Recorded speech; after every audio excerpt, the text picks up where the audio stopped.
পানির পানিতে ভাসছে শত শত বিষাক্ত সাপ, যেখানে রয়েছে বিষধর গোখরাও। দৃশ্যটি বন্যা কবলিত দক্ষিণ চীনের।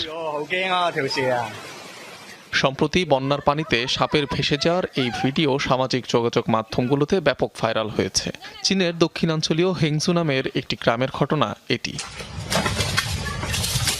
দক্ষিণ চীনের চলমান বন্যায় গুয়াংশি ঝুয়াং অঞ্চলের একটি ব্রিডিং ফার্মের অন্তত 900 সাপ পানিতে ভেসে যায়। সেখানে বিষধর সহ নানা প্রজাতির সাপ পালন করা হতো। স্থাপনাটি পুরোপুরি বন্যার পানিতে ডুবে যাওয়ায় ছড়িয়ে পড়েছে সাপগুলো, যেগুলো ভেসে বেড়াচ্ছে বানের পানিতে।